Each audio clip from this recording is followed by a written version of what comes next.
The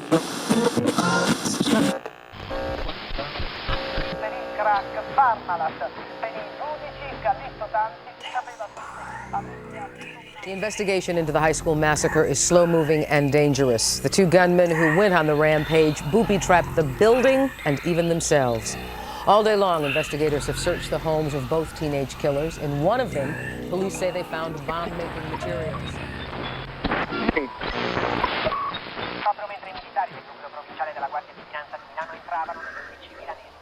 It was supposed to be just another school day at Columbine High School in Littleton, Colorado. What happened there on April 20th, 1999, however, has gone down in history as one of the nation's worst criminals. Eric Harris and Dylan Klebold unleashed their fury at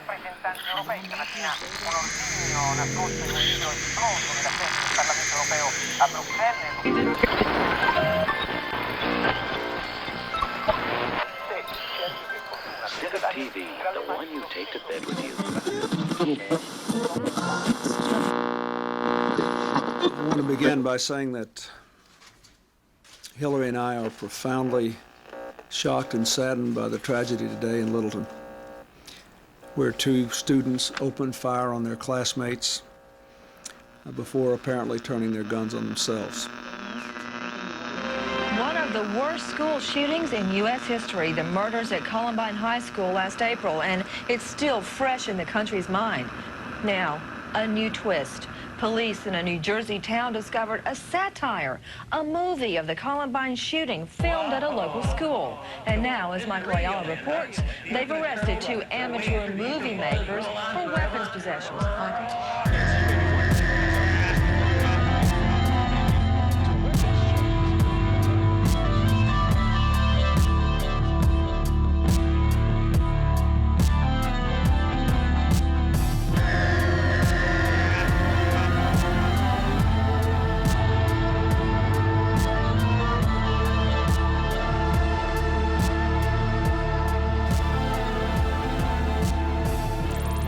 This is Death by DVD, and I am Harry Scott Sullivan, your host. I'm Linnea, and I like Death by DVD. It's a statement. And on this episode, we are going to be talking about a movie that may be one of the greatest definitive representations of American culture. American culture is something that is often debated, and there are naysayers. They stand there and they say nay. There is no such thing as American culture. Everything that is American culture comes from someplace else. For example, baseball. It's just a ripoff of cricket. It's English. Hot dogs. As we're talking about baseball, what goes better with baseball than a hot dog? Well, that's just a German sausage. The pizza, it comes from the Italians. Mamma mia! American culture. It's just a ripoff. But to those naysayers, I say nay against their nay. Alright, that wasn't as funny as I thought it was going to be. It was funny in my head, fuck it. But to those naysayers, I've got something to tell you. You're wrong. There are some things that are distinctly American. In fact, they're so distinctly American that they are a part of American culture. Let's name them. Number 1 on the list, we've got eugenics. That's right, eugenics. Now you might be asking yourself, what is that? And before you have to look it up, eugenics is the study, the erroneously wrong and immoral study, of how to arrange a reproduction within human population to increase the occurrences of heritable characteristics regarded as desirable. You know, what the Nazis were trying to do while they were exterminating the people they felt were undesirable. Eugenics. Now isn't that fun? Hot dogs, you think that's American, but it's German. Eugenics, you think that's German, but it's American. The more you know. Tell it to your friends at work. In fact, this whole episode's going to be family friendly. Bring the kids out, get the elderly, the neighbors, bring everyone around. 100% family friendly. So that's number 1. And I know if that's number 1, what's going to be number 2? It's slavery! Ooh. Now, slavery wasn't created by the Americans, but wouldn't you say that the entire country really was built on the blood, sweat, and tears of slaves whose descendants to this day have no reparation or apology for it? I'd say so. I think so. And those descendants are treated worse than anybody else in the country. Prejudice, nationalism, racism, whatever you want to call it, is at large in the United States of America. Slavery is abolished, but in a lot of places, I'd say most places, the treatment of people is definitely unequal. So slavery, it may not be at its creation, at its root American, but it sure is a great way to define this country, because how else would it have been built? Yeah, this isn't fun, is it? First we started with baseball and hot dogs, and now we're at eugenics and slavery. What possibly could be number 3? There are so many things. There's just so many horrible things. This one deserves a drum roll, though. I think we should have a drum roll.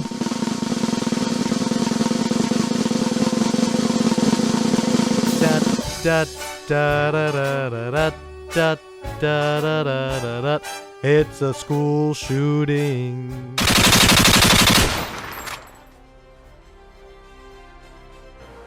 That's right, school shootings. That's the most American thing culturally. I think there is nothing more definable to American culture than a school shooting. It might not have started originally with us, and they say, according to Google.com, that the very first school shooting was in around 1891. And we're not going to talk about the semantics and the details and the history or why it's caused. Well, scratch that, because later on, I don't know, maybe we will. This is going to be one of them their roller coaster episodes. We're going to go up and down and all around. So I shouldn't be too specific of what I will and won't get to. School shootings happen all over the world, and what we're going to be discussing isn't even the first one of its era, but the most well-known, the granddaddiest of them all, and beyond. The school shooting, the dynamic of the school shooter, and how it happens to now be a part of American culture. Violence is the core of this, and violence is certainly American. Now, I know you can't get like a caption. It's not like Gene Simmons getting the copyright for the money logo. Violence isn't just American, but I mean, at the same time, it goes back to the whole country was built by slaves. You don't think violence had a part of that? It's all a root. But we're not going to get too fucking Freud, and we're not going to get too fucking Jung. I don't know, might make a Nietzsche reference, because I do that a lot. I have, my bag of tricks is not too many names anymore. I think it's like the same 10 guys over and over again. After 13 years. I'm sure you people are fucking tired of it. I am. Yeah, no, please keep listening. Was that discouraging? The beginning of this whole episode may be discouraging. Oh no. But bear with me. We're going places. I got points. Maybe. Identity as an American is a very strange thing. I've been overseas, and it's funny. While I was overseas, there was a school shooting, believe it or not. And my friends I was in Australia. They were asking me, "How does this make you feel?" And it was very terrible. It was an awful situation because I didn't feel anything. It's not that I didn't care, but this was 2018. School shootings by 2018. 2 or 3 happen a week? Columbine was April 20th. 1999. The release of this episode, well, it happens to be April. And I'll be honest with you, I find it strange that we don't have a Columbine Day. We've got something like Pearl Harbor Day, which I don't understand at all. What are we celebrating? Are we mourning? Do you get sushi on Pearl Harbor Day? What do we do? How do you deal with something like that? We don't have a Columbine Day. We don't have this day of remembrance where we all have hot dogs and wear USA flag t-shirts and remember what happened. And ammunition at Walmart is 14.88% off. And looking at our society, an American society, I don't mean to disclude all of our European listeners, but you take this listening to an American rave. I'm surprised that 9/11 hasn't become some sensational grilling thing. Everybody goes and shoots fireworks and grills, has some German sausages. Where's this rant going, Harry? Does it have a point? Yes, it does. It hit me at that moment, regressing back to my story about being in Australia. I felt really dirty. I felt really awful to be an American because I didn't really care. Okay, it's terrible. There's a school shooting. But from Columbine to now, there have been a lot of school shootings, and admittedly, there have been shootings in other countries. And it's neither here nor there. This isn't a true crime episode. We're not going to be delving deep into the history and the semantics about it. I've already said that. But violence itself is unconditionally American, and we are all, whether we like it or not, desensitized to it to some extent from what we see on TV, especially the news.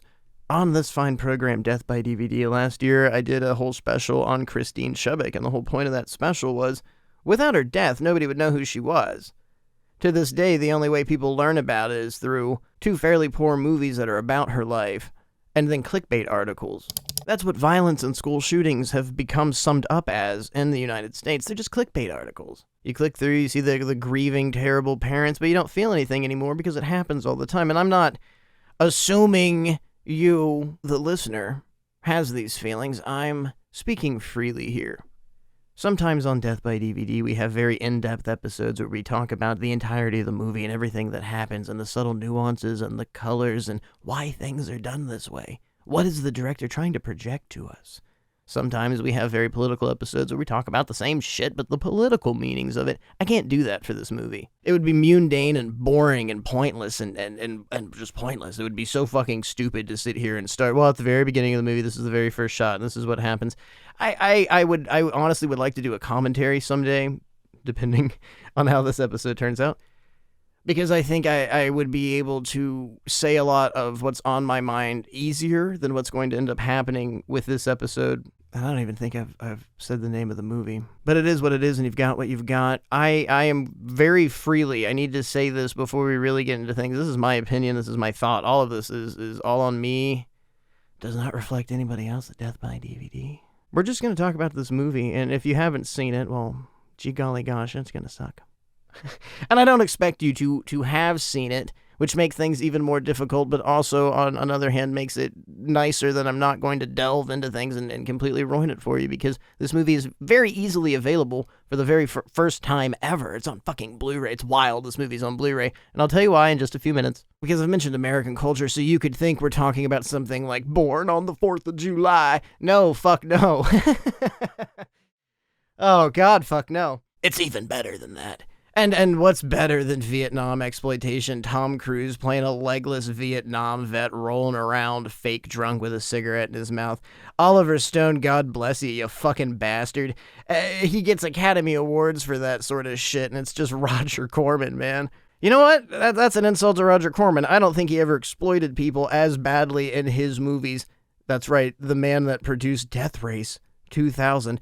I don't think he ever exploited people as badly as Oliver Stone has throughout his career. Or, you know, there's so many other numerous, nameless, soulless assholes you could put that title to. And that's not what this episode's about. I'm off subject. So we've got that out of the way. I had to put the personal disclaimer on here.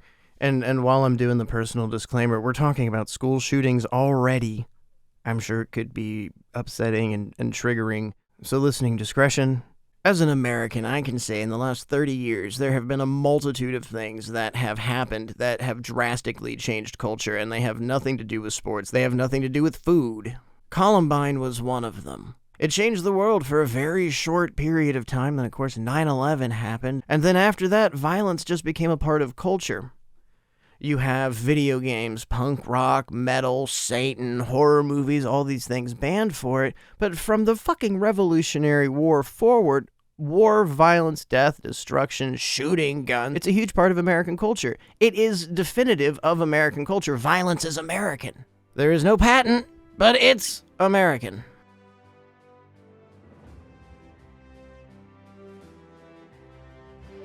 April 20th, 1999. 2 students killed 15 other students at Columbine. We know the story. Everybody worldwide knows the story.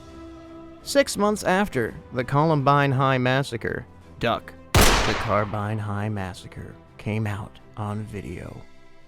Now, of course, MGM didn't release something like this. Oh, no. This wasn't Miramax. Harvey Weinstein didn't sit down and look over this film. No. This is shot on VHS, SVHS. And I don't want to get too deep into the production of this movie because available right now, I've mentioned this, you can own this movie on Blu-ray. Saturn's Core, one of Vinegar Syndrome's sub-labels. You can go to vinegarsyndrome.com, and this is how I recommend finding the movie. Click Partner Labels and find Saturn's Core. It's a great Blu-ray. They put a lot of hard work into it, and I just don't, there's no point in me rehashing the things that are on that. I want you to, if you're interested, go get it, see it, appreciate the work that was put into it. And that's what will make this episode differ from our I don't know, last 20 or 30 episodes, the whole audio drama aside. I've talked about this before on the show, and I have long diatribes where I mentioned that film, movies, it's my favorite form of art.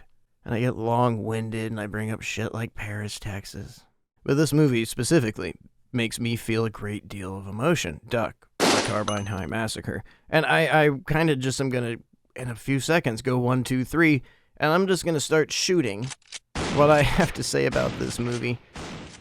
So like the film, this episode will be chaotic. But that's a good thing. Sometimes it's just nice to talk. You're here, I'm here, it's like we're together. I've been thinking about this, Mr. Han. If I'm here and you're here, doesn't that make it our time? So let's go. 1, 2, 3, duck. The Carbine High Massacre.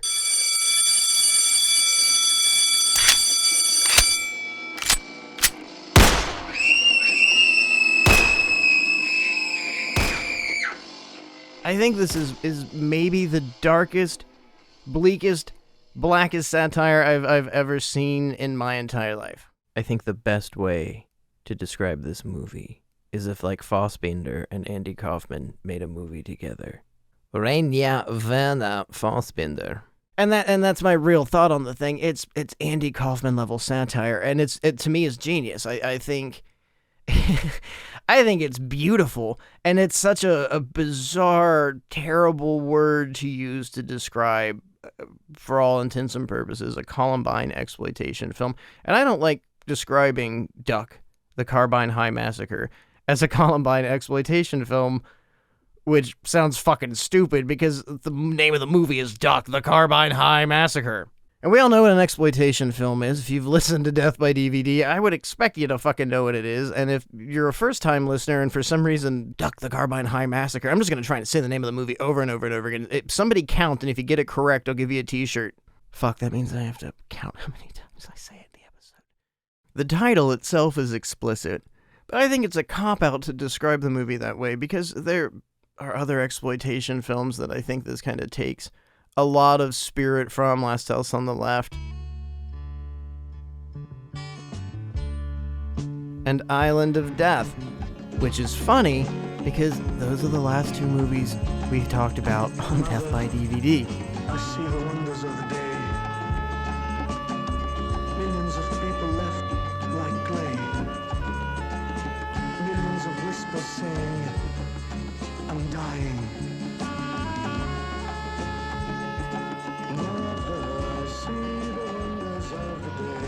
So if you heard that episode, great, because I'm going to talk about them a little bit more on this episode.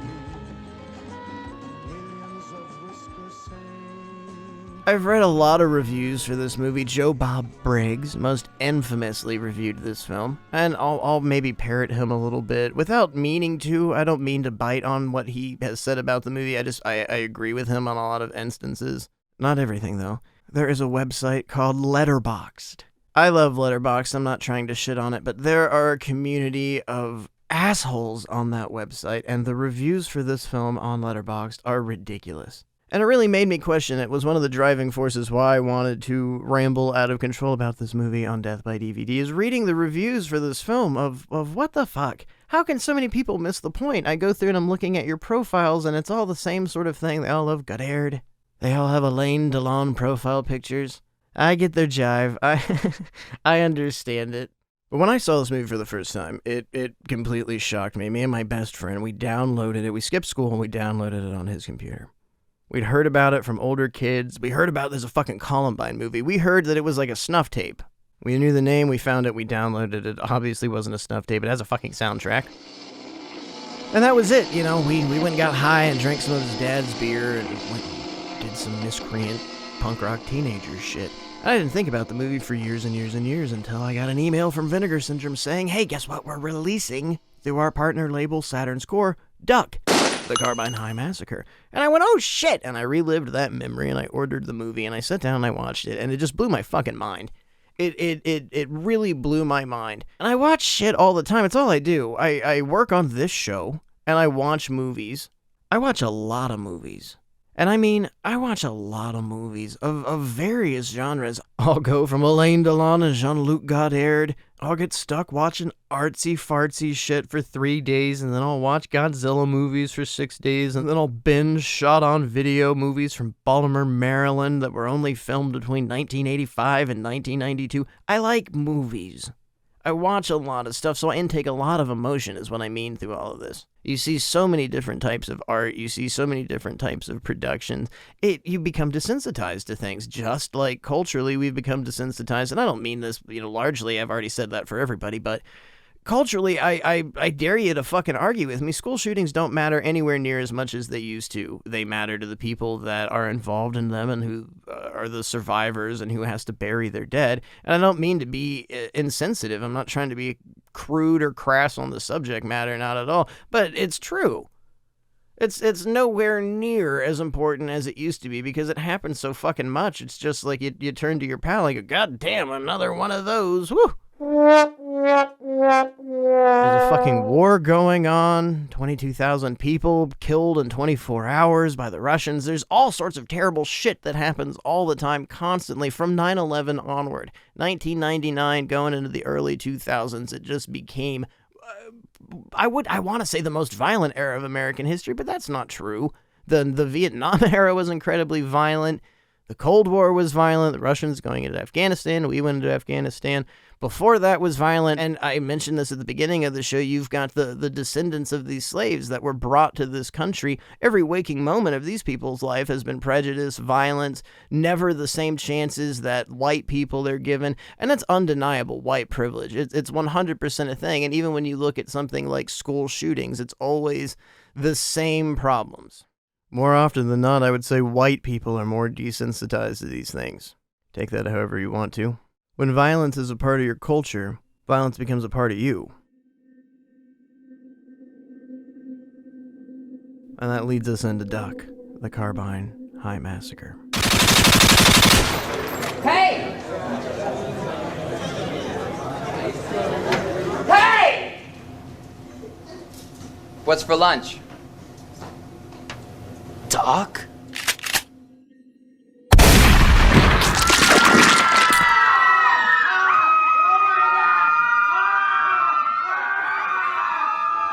If you're familiar with Columbine, then that's the movie.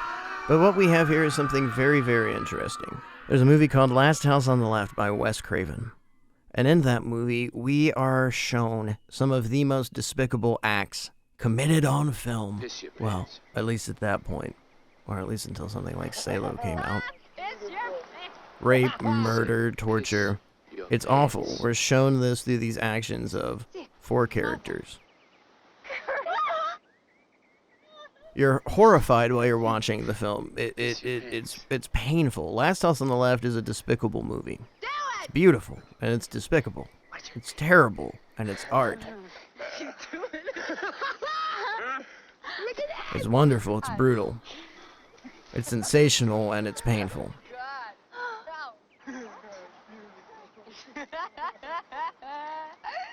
Throughout that movie, the roles change, and I think you are given the sickest display possibly. I mean, I'm speaking freely here, but in my head, what I can name, to me, the twist in Last House on the Left is one of the sickest things in the world, because you get to these vicious murderers staying at the home of the parents of the child they just killed. And you begin to identify with them. The parents are very bourgeoisie. You start looking at the killers, and you start feeling bad for them. I think that is crushing. I mean, that's paralyzing. It's one of the most clever, beautiful things I've ever seen in a horror film. Duck, the Carbine High Massacre. What am I fucking talking about? Last House on the Left. I'm getting there. The entire movie, to me, takes that principle and it magnifies it by 1,000. It enhances all of that emotion. And when you see that in Last House on the Left, it's so brief. I don't think it's a nail-driving point of the movie, but there's a few sequences through that film where things transition and you start seeing things, not through the killer's eyes, because we've been seeing it the entire way through their eyes, but we start emoting with them because of them just being a common Joe, which is what made them so terrifying in the first place. They didn't wear masks. They weren't boogeymen. They were just men.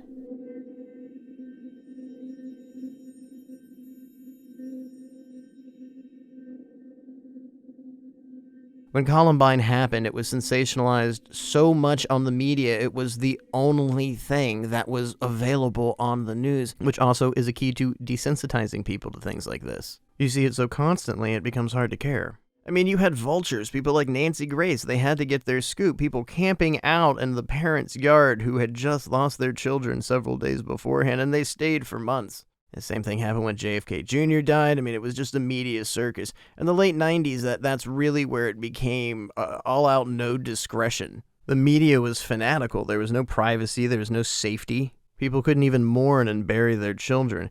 The exploitation began the moment it happened. And it became a part of culture the moment it happened. 6 months later, this movie comes out.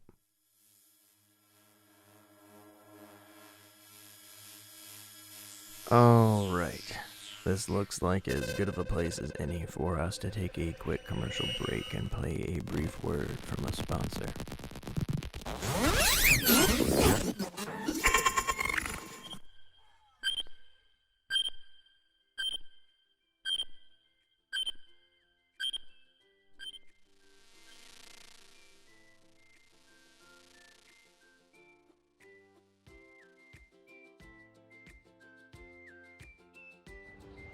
Day, first day of school, a whole lot of new students out there heading off to their first classes. Boy, I remember.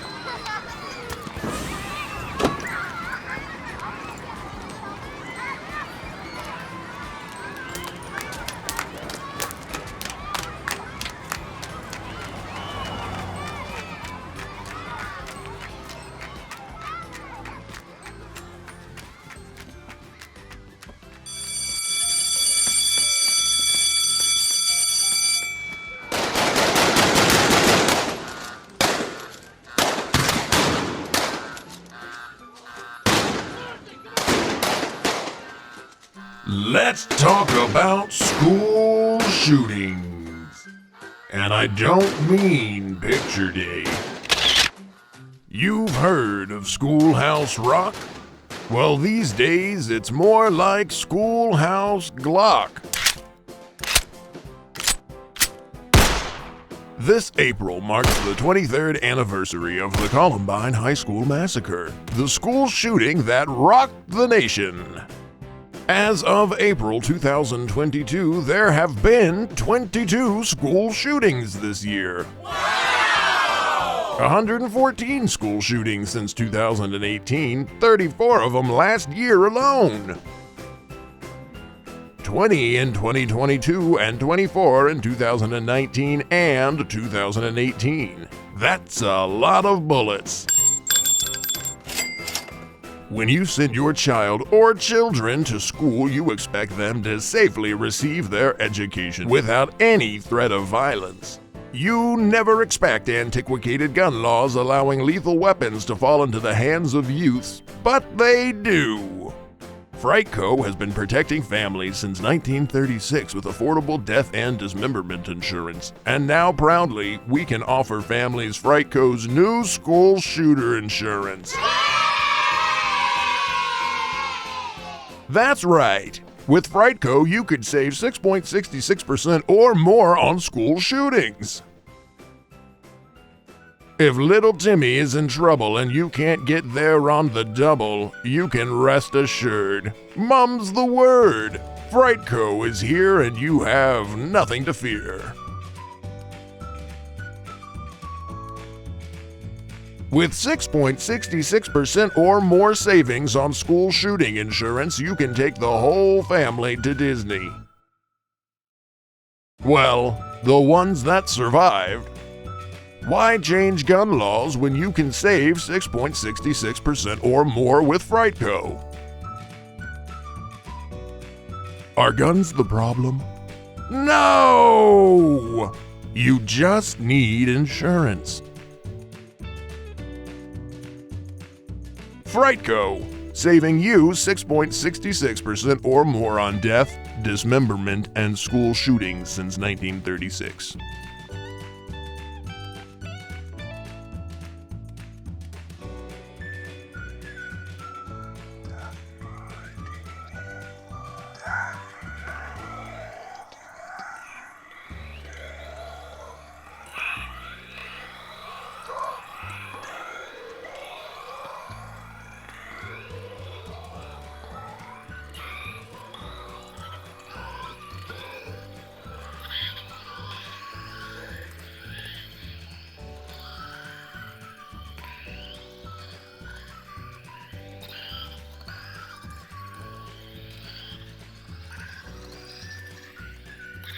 directed by William Hellfire and Joey Smack, may he rest in peace. They were both arrested after this film came out. Not because what they shot was illegal, not because it was offensive, not because it was raw, not because it was crude, and sure, you could describe it as those things. I won't, but you can describe it as those things. But because they took firearms on school grounds. They were investigated by the FBI, the ATF, all the acronyms, helping possibly make it immortal. But I think a film like this would have lived regardless, and their whole point behind doing this was incredibly transgressive. It was because it was going to be done regardless, and it's really humorous to me. It fucking hasn't been done. Duck, Carbine High Massacre is the fucking definitive, not only culturally American movie, culturally representative American movie, but it is the fucking Columbine movie. And I know Gus Van Sant made his little thing Elephant. I don't give a fucking shit about Gus Van Sant's Elephant. And I like Gus Van Sant, man. Don't get me wrong, he's fine. I have nothing against Elephant 2. I thought it was a artistic movie. It's fine, but it's dare I fucking say, Elephant is Duck the Carbine High Massacre exploitation. And it's not as good, it's not as fucking emotional, not at all. That's what gets me with this movie, that's what made me want to talk about this movie. I sat and I rewatched it, and it hit over and over and over and over again. You feel dirty laughing at a lot of the things that you see in this movie. And let's just try and go back to the beginning, before this becomes unhinged ramblings, or furthermore, unhinged ramblings. This is a shot-on-video movie. We don't talk about a lot of things like this on Death by DVD. Our original run when we were a live show, we covered everything. We covered so many different horror movies. We had a whole shot-on-video special. And as we've moved the last few years into our new era, the final era, as I call it, we don't talk about a lot of horror anymore. We do, and we don't. We talk about a lot of well-known horror. We have our Video Nasties show. We have a whole Andy Milligan thing. But we don't deep dive. We don't talk about the other versions of horror. We don't go far into the underground. I've talked about Fred Vogel on this show before. Nathan Hines, talked about Victor Bonacore a few times. I'm sure I'll mention him later on. But we've not really gone into the far dangerous, as some people like to call it, end of horror, and this really sits in that genre. I personally am a huge shot-on-video fan, and I know it's very hard. Some people can't stand it, some people can't get past it, they can't deal with the production values, but I love shot-on-video because it's hard, because there are difficulties. I like looking at the bare minimum of what you can get made with the bare minimum. This movie was shot on a budget of around $6,000. It was shot on SVHS cameras, and I believe edited on digital, very early digital, might have been Adobe. It's rough. It's unprofessional, amateur, indie. I hate terms like that. They don't define anything, and it's like these arbitrary ratings, Letterboxd. I like Letterboxd. I use it pretty addictively. But the whole idea of only having 5 stars, and for any rating, we used to do the whole cult system on Death by DVD, and we've long abandoned it because it's just bullshit trying to fit something into this rating that, sure, it's the point of criticism. At one point, it was the point of Death by DVD, is we're movie critics or whatever. And I'd much rather just emote. I don't feel that I can always shove something into a rating. On one hand, you could give this movie no stars. On the other hand, you can give it 5 stars. It doesn't matter. It's all arbitrary. And I know I'm all over the place with this, but this is more of an emotional piece. I think that's really what brought me to this, and I've started the story 3 times, and I know I've gone off on tangents all 3 times, but I sat and I rewatched this movie, and I was floored. There was no sitting on my phone goofing off. It was atrocious. It was vile. It was shocking, and it's you feel absolutely filthy when you laugh at some of the things that are featured in this movie, but the way things are presented to you, I just have the hardest time seeing how people fail to understand where it's coming from and understand the point and the directive of why this movie is so impactful, why this movie, you might say tasteless, but I think is fucking tasteful. I think, and it's been described this way before, it's a beautiful movie. You know, this is not some groundbreaking statement. Oh, the guy on Death by DVD said this Columbine exploitation movie is beautiful. It's been said before. This movie's been praised. It's getting a wide release now, but it's had praise. It's been an underground hit. It did well at conventions on its original run, its first VHS run, and then it got a disc release, and now it's reliving a new life through Saturn's Core and Vinegar Syndrome. And so, saying that I'm aware I'm not covering new grounds here. I'm just adding more, I guess, to the pyre of the Carbine High Massacre.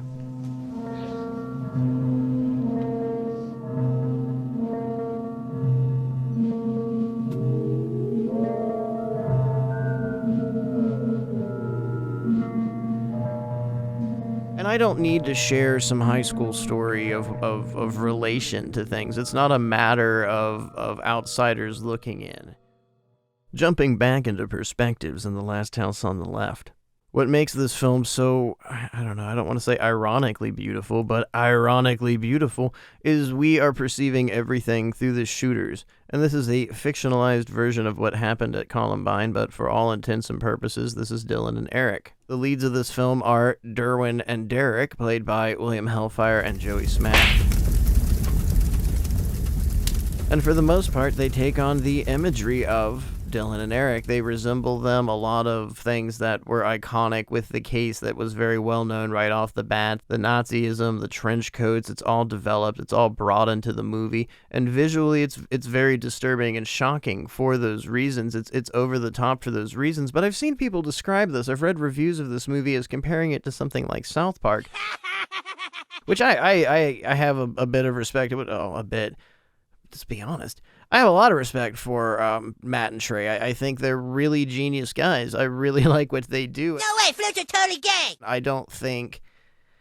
think if you really think, there's a great portion of South Park that, it's dick and fart jokes, and they've sold the product and made a lot of money, and it's mainly whatever now, but I think a lot of what they have produced is beautiful, deep satire, and funnily enough, talking about things that have become American culture. South Park has become American culture. Cartman's become American culture. I will give you tacos! Well, go put that pizza in the oven, bitch. I'm hungry. And it's kind of woeful. You see people comparing this movie to South Park, and then it's a moment of reflection of, well, do they don't get what that's coming from either?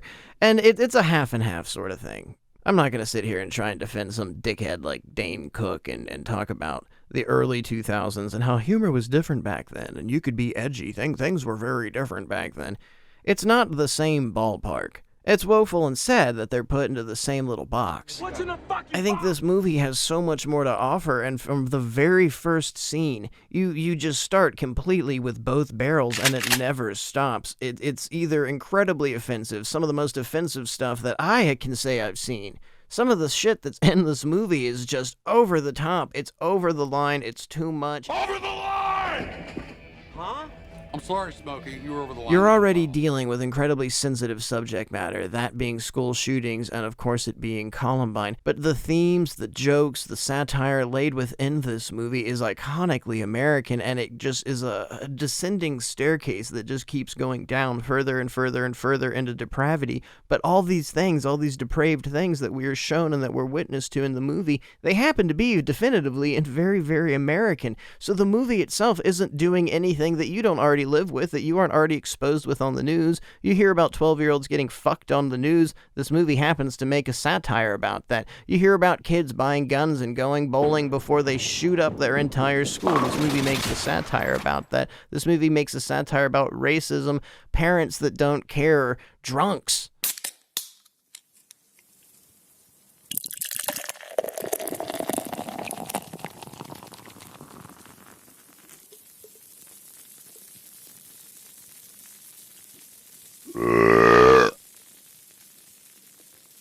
And on the subject of parents that don't care, abusive parents, parents that don't even physically abuse but are so neglectful because they're drunk, because they're substance abusers, we go into so many different territories, and it's not like a Dr. Phil episode. It's not like Steve Wilkos is standing there chiding people. You're exposed to things on such a gritty, raw, desperate level. It's painful, and it's fucking shot on video. So you're struggling. It's not Leonardo DiCaprio. Joaquin Phoenix isn't giving the performance of his life. You don't have Jared Leto, who's been living with the parents of a school shooter, learning every motion through method acting. You've got a really raw portrayal, and most of the performances, well, this is a bit of a stretch, but a lot of the performances are ab-libbed. I will say William Hellfire and Joey Smack, most of everything you see on screen, they wrote and had a precision for. They had a directive for what they were doing with this movie, what they were presenting to you on screen. What you're seeing All has a point, all has a reason, no matter how offensive it is, and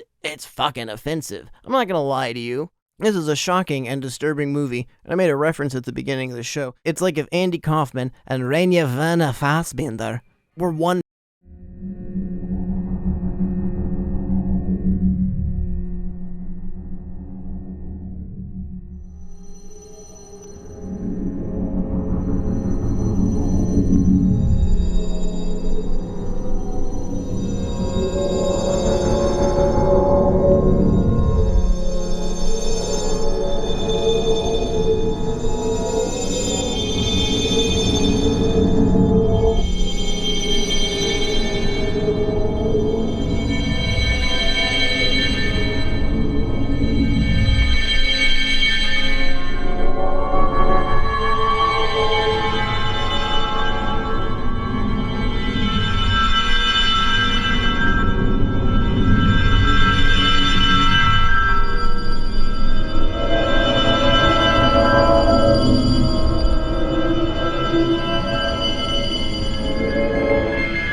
Memes. Keep my wife's name out your fucking Because that's the thing right now. All your violence is given to you on a plate with everything else. Here, you actually have a moment to look at everything. We're delivered all of this through the killers. It's remarkable to me because you emote the entire time. You're shocked, you're disgusted, and it's not a justification. We're given at the very beginning of the movie a producer's note stating that this is a fictionalized version of what has happened, and that they are sensationalizing it on it first before fucking Lifetime does. And I mean, I was making fun of Born on the 4th of July, but look at movies like that. The Green Berets, the John Wayne film, that was filmed and came out. They filmed a Vietnam movie in fucking North Carolina. There's giant evergreen trees in the background. Yeah, tropical Vietnam. Look at this beautiful Douglas fir. That was shot and created while the fucking war was going on. But this is tasteless. That film itself, The Green Berets, is exploiting the Vietnam War. And it's the same situation there. That was really the first time in American society that you had the war brought home to you. You could come home at 5 o'clock from a hard day's work and turn on the news, and you could see your son, uncle, brother, friend, the boy from next door getting killed by Charlie over in Vietnam. As the war and possible solutions to it are discussed in other parts of the world, the results of the North Vietnamese offensive are an unforgettable reality here in South Vietnam. Long after the fighting stops, it surely eventually will. All of this will remain part of the long heritage of the Vietnam War. If there are any conclusions to be drawn from this pre-dawn attack, it's this, that the North Vietnamese are capable of coming through South Vietnamese lines like a sieve. Jim Bennett, ABC News, Duncat. They showed villages being napalmed on the news. And Apocalypse Now came out, what, a year and a half after the war was technically over? But that's all fine. That's okay. Because those things are exploiting the situation. Those things are extending it just as the media has. When you make fun of the media, when you exploit the media, that's where things become problematic. And that's the situation with this movie. Because it is offensive. I mean, I can't beat around the bush with the things you see. Some of the dialogue is over the top, and we can talk about, oh, it's of the time, but what's remarkable is the situations that you're going through, and you're going through these situations as two people. You know what this is. It's a fucking Columbine movie. You know the two people that you are watching are eventually going to wreak havoc and kill their fellow students, something that is reprehensible, something that you shouldn't be rooting for, but what we're giving in this movie is, mind you, of its era, 6 months after Columbine, running with what was known, running from the other angle, and giving you a different perspective of it, and it's supposed to make you feel dirty. And I further reference Last House on the Left. When you get to that point where you realize, man, I kind of feel bad for Krug and company. That's sick. You're fucked up for feeling that way, but the directors did it on purpose. You're not a fucked up bad person. It's the experience of watching the movie, the transgressive nature of being able to watch the movie. And when you're watching something like this, it's so fucking raw. And that term is thrown around very often for not only underground film, but shot on video films. Fred Vogel, you hear, oh man, August Underground was so raw. It can exponentially mean you're talking about the violence or how the film was shot, or it's shot on video, so it's very raw. In this situation, everything from the performances, whether some things being overacting, some things being unprofessional. You've got the wonderful Misty Monday playing a character in this movie who, I have to say, next to Hellfire and Joey Smack, she's the best. She gives off such a believable performance in a schlock movie, but it's a schlock movie that is schlocking what is the culture of the time. You couldn't turn on the TV in 1999 to fall of 2000 without something about school shootings, and then it just became like a domino effect. It became such a part of our culture that you turn on the TV and see something about school shootings and you go, oh fuck, I wonder if Judge Judy's on.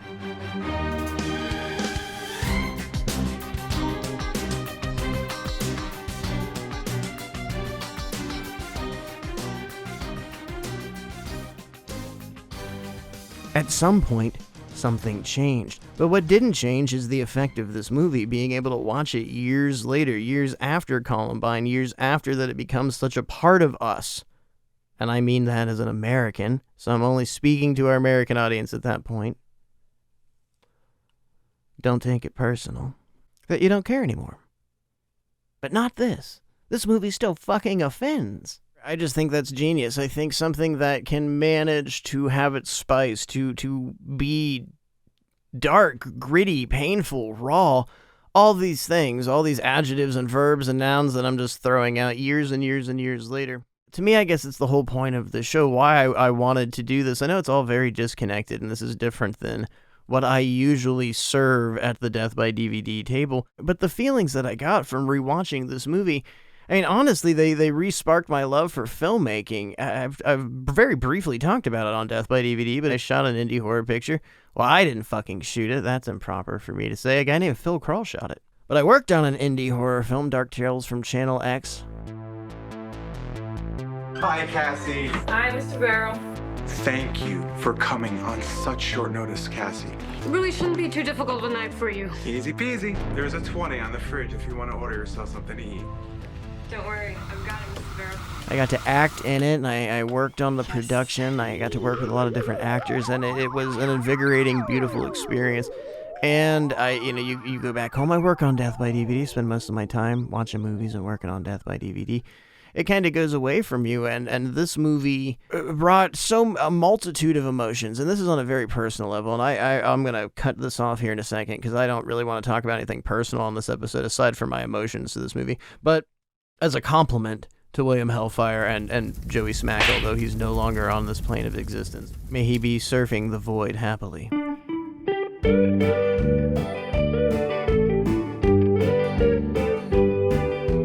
Million sunshine down, but I see only one. When I think I'm over you, I find I've just begun. The years move faster than the days, there's no warmth in the light. And how I miss those desert skies, your cool touch in the night. Benson, Arizona, blue warm wind through your hair. My body flies the galaxies, my heart longs to be there. Benson, Arizona, the same stars in the sky, but they seem so much kinder when we watch them, you and I.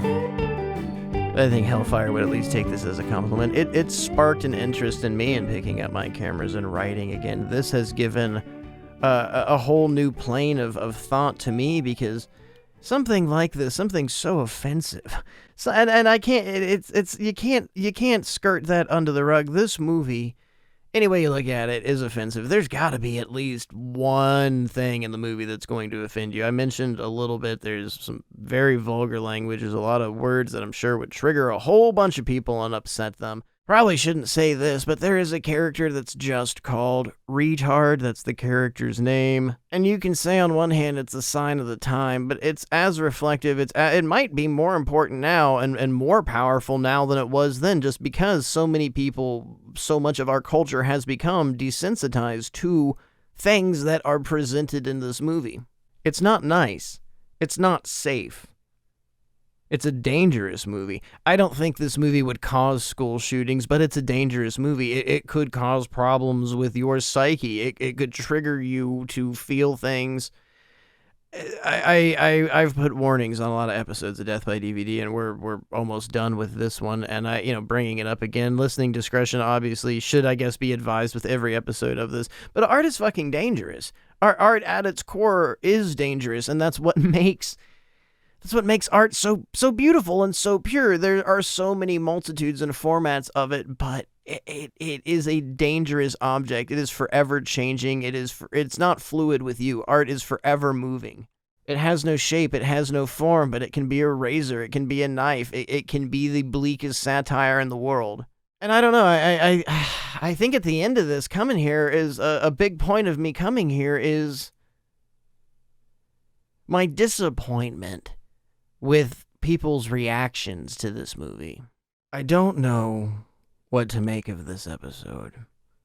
For the most part, at least for the last year or so, we've tried very hard to have a structure of sorts to episodes. There's a point. There's a theme. At the end of the show, we've discussed all these things, and it's tied to you in a nice little neat bow, but you don't get that this time. I've remarked on it, I've lost my place and restarted my sentences over and over and over again, but I'm almost fanatical about the emotion that I got through watching this movie. I think there is a distinct purity at the satire.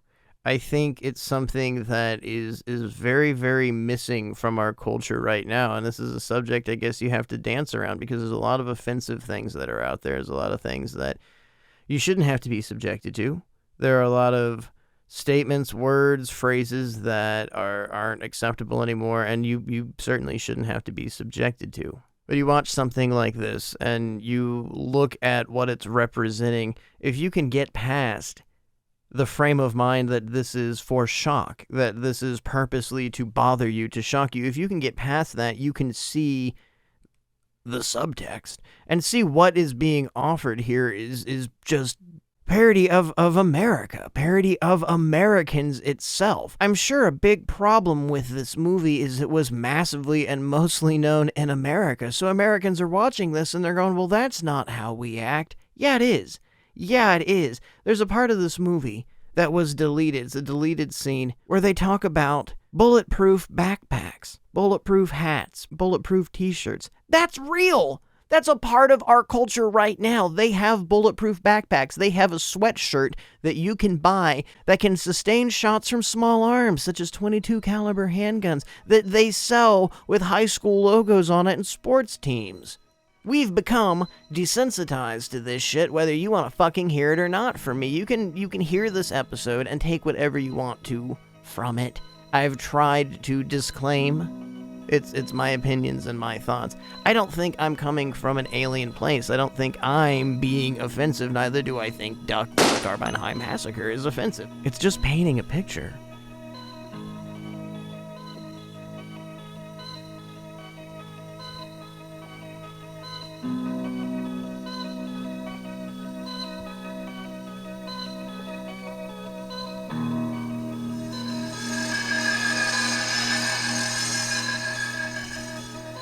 It's just a Polaroid developing in your hand, and you look at the picture and it starts coming into frame, and you might not like how you're standing. You might think you look fat in the picture, but it's the reality, it's the truth. It's what was caught on film. And what I mean by all that is it's a fair representation of American culture. I don't think anything that's shown in this movie is far off from the depiction of the shooters and how they are treated for being outsiders. And I'm not by any means making any claim of sympathy for Dylan and Eric. This isn't about that. I'm talking about the characters in the movie Derwin and Derek. You're shown sympathy through their angles and the representation of other students, whether it be jocks or Christians or goths or whatever other subculture. I've been at a high school for a long time, but I can say this is what it was like. Being a little bit weird, being a little bit different. I don't think you have to be an outsider to enjoy this outsider art. And it is. This is outsider art. But just like exploitation, these are all terms and phrases that don't fucking mean anything, because when you lump stuff into these boxes, it's outsider art, it's indie horror, it's this, it's that, you start judging things already. You start looking at it, and well, it's an independent shot on video horror movie, so I know it's going to be blah, blah, blah, blah, blah. It doesn't fucking matter. The mindset that you have to look at this movie, if you're an American especially, is that this is America.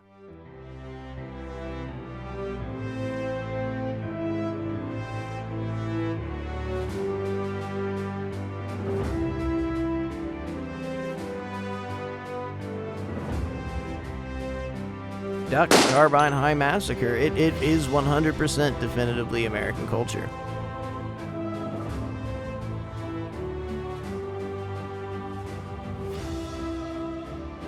And what makes it immortally so is the fact that it came out 6 months after the Columbine High School Massacre, and its reasonings for doing so. The exploitation of the exploitation. It's completing the flat circle. It's completion. You can sit down and watch a Nicolas Cage 9/11 exploitation movie where he plays a brave firefighter going into the falling towers. How is that not offensive? How is that on a different scale? Because it's a big budget movie? Or because it's a goddamn Oliver Stone movie? That's the core lesson of this episode. Oliver Stone's a bastard, man. Now that's a funny twist for this episode. Oliver Stone somehow became my whipping boy. But yeah, I don't know. Fuck Oliver Stone. I don't care.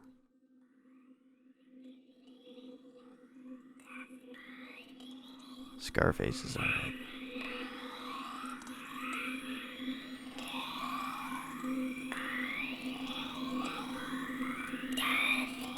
I really feel like I should have done a commentary for this movie. I think that would have been more productive, and I would have been able to get a lot more emotion out. Who knows? Like I said at the beginning, I may go ahead and do that. And this is a weird episode because, for the most part, Death by DVD, you listen to the show, I would hope it would encourage you to watch the movies or to go on your own exploitation adventure. We have the whole Video Nasties series, which is encouraging to watch the Video Nasties. We're telling you about the movies. We're giving you detail as to what's happening in those films. A lot of the episodes that just feature me, we really deep dive and you get my personal opinion on things. And this is nothing different than that, but it's a challenge, and I think, as I've said, it would just be baffling and disappointing, and it would have no purpose to tell you what happens in this movie. It's an experience that needs to be taken on its own, and I think at the end of the day, if you watch this film, if you get to the end of this movie, what you have to ask yourself is, what did it make you feel? And maybe reflect on my commentary of, it's just a part of our culture now. School shootings, whether you like it or not, unless we do something about our gun laws, unless you get rid of them like the Australians did over that dude Bryant, whatever. Martin Bryant? Nailing all those people over there in Tasmania. It's just going to keep going on. And this isn't a fucking commentary or statement either about gun laws. I don't have any interest in talking about that today. This just comes down to violence. I mean, this is really where I'm at the end of this episode and what I'm at with this movie. I just think it's a beautiful depiction of us. And it's not beautiful like, you know, a Monet painting. It's tragic. It's so dark and it's so dreary, but it is a very fair American depiction. Especially coming out of the dystopic Trump years and moving into a further dystopic future, no matter who's in charge. It just seems so pivotal to me seeing this movie in 2022. And the reflection that it cast on our society, it's just remarkable. I think it's really scary. I think this movie itself is really scary because it is a representation of not I don't want to say the youth of America. It's a 20-plus-year-old movie at this point, but the youth of America in 1999 and the youth of America in 2002 aren't that different. And it's not them. They're not the problem, and we're not the problem. It's culture. It's what we are. No matter what I'm saying, someone's going to have a fucking issue with this. And it's subjective. But truth be told, I'm harping on the same chord here, but what is more definitively American than violence? Every piece of history, everything that comes down to American history, it is covered in blood. It's coated in blood. George Washington killed his enemies on Christmas while they slept. And that's how we won the Revolutionary War.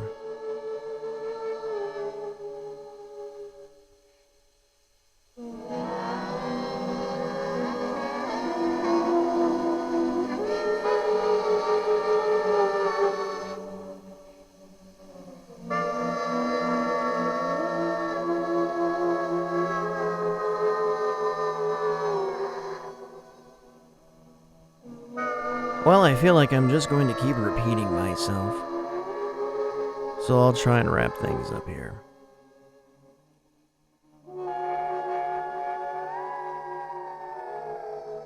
I think this is a remarkable movie.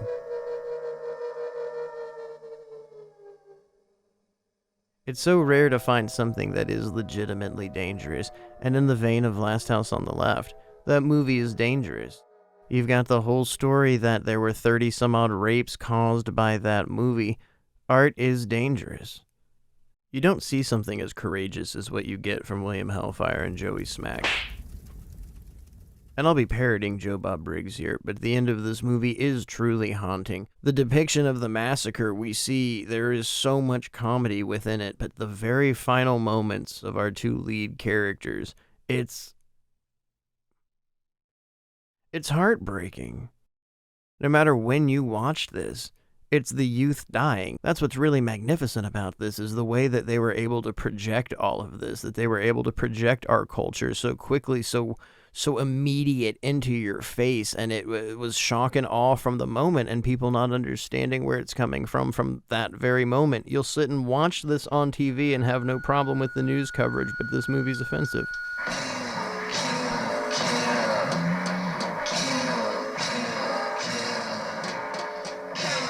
If you're not going to play the game, if you're not going to pretend, if you're not going to be an actor, you're a threat.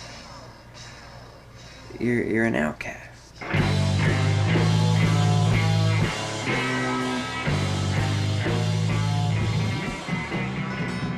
So we have been up and down and all around. I've repeated myself. I've chased my tail a handful of times on this episode, but I think I've gone somewhere.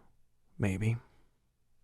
I don't know. Buy the ticket, take the ride, duck the Carbine High Massacre. You can own it today on a fancy schmancy Blu-ray. No longer looking for bootlegs. You can shock your senses from your very own home. Joey Smack, co-director and co-star, passed away in 2019. And I salute his travel into the void. His work and his art lives on forever, especially with the Blu-ray that I've mentioned. Several of his 16mm short films are available to see on that. I believe Joey Smack's final work was for the great Victor Bonacor's Blood Wings as a cinematographer. And through things like that, he lives forever. A lot of what you see in this movie, I think, is made by his performance. I think he's terrifying and is the personification of the youth of America. 1,000 faceless youths killed through school shootings by school shooters. He manages to take all of them as a mask. You see a lot of disdain, a lot of darkness. You see a lot of discomfort within his performance. Joey Smack and Misty Monday both really give emotional, heartfelt performances in this movie that are terrifying. And there's ridiculous stuff in this film. They buy a nuclear bomb off a Chinese website and blow it up in a park. There's a lot of humor. There's a lot of echoes of how we joke about trauma and how we, years and years later, have celebratory barbecues for terrible, terrible tragedies that happened in our past.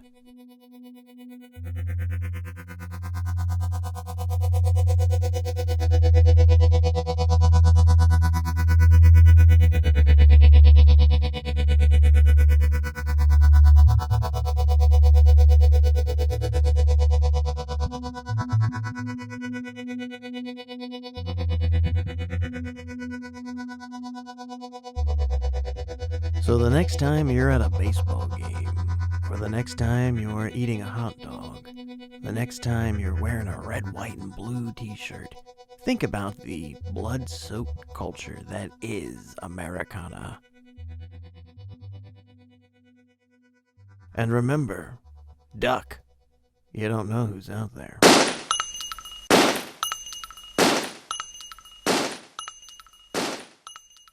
You have been listening to Dirty Harry Sullivan, and this is Death by DVD. The ashtray is full, and the bottle is empty.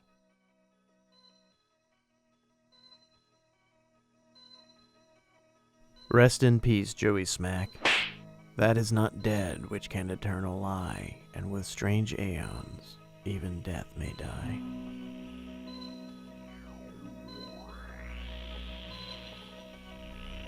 Until next time, pleasant tomorrows.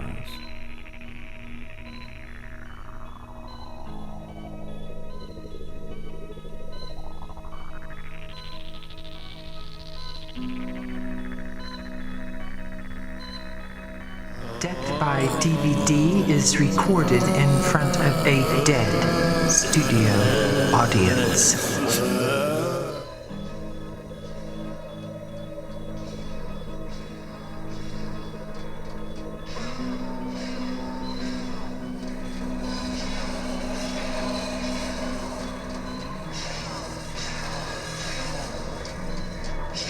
Portions of today's programming have been mechanically reproduced.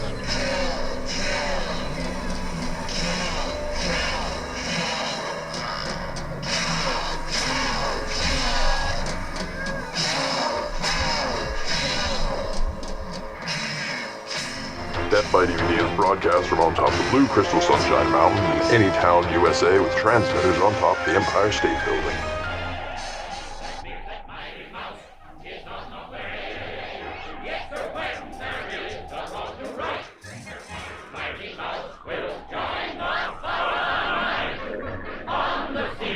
The management and the staff wish you a pleasant good night and good morning. So though we are dangerous, we never stay buried. But we know that where there's danger, he is there. On the ladder, on the feet, in the air. We're not where we are. With the fifth for his arm.